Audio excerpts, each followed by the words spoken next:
E mesmo tendo perdido o pai, ele não se revoltou com a vida.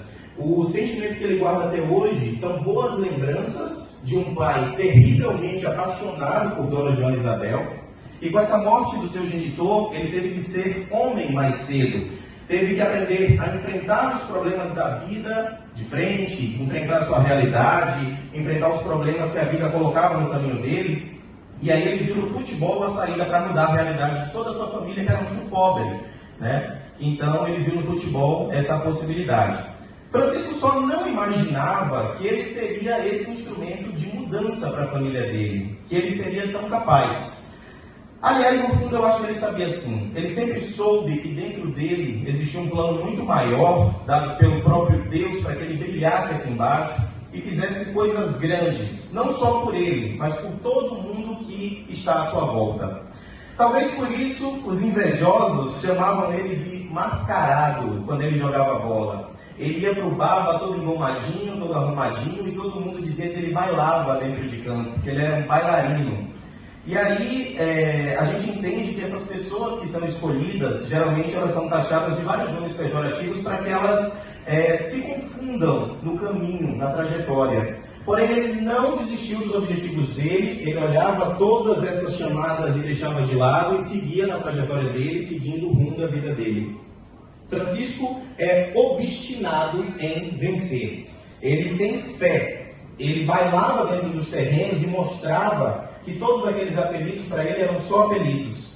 E aí, aos 16 anos, ele foi em Itapuã, fez um teste no Bahia, e quando chegou lá, o que é que essa peste fez antes do teste? Quebrou um tubo. Ele deu um chute na bola, quebrou um tubo, e aí disseram: você não vai fazer o teste, você aprontou, você vai ficar de castigo. E ele assistiu mais de 200 meninos fazerem o teste, e os meninos lá iam castigados. Depois dos meninos terminarem o teste, o Biriba ficou irado com ele, mas disse: olha, vem cá, você vai jogar bola, você vai jogar e vai fazer o teste.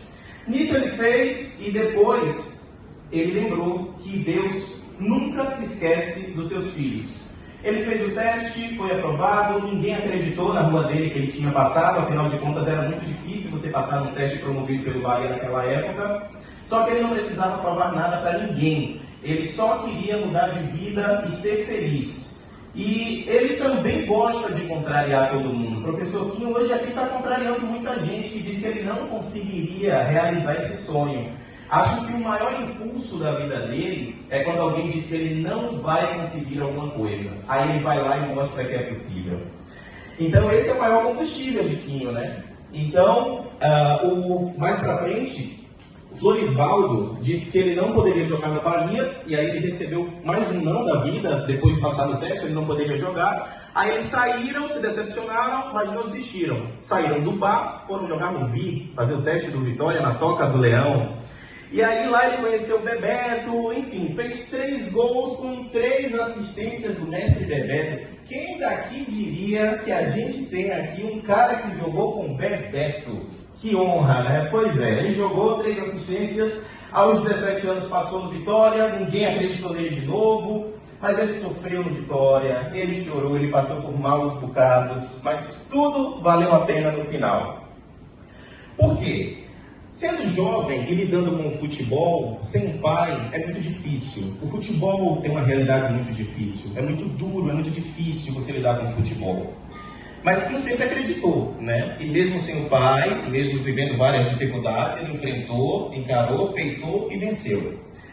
E bom, mais pra frente, final de campeonato, redenção e vitória. Zé Mota, centroavante, matador naquela época, brigou com o técnico do Vitória porque Deus quis que ele brigasse, porque quem tinha que brigar naquela final era Quinho.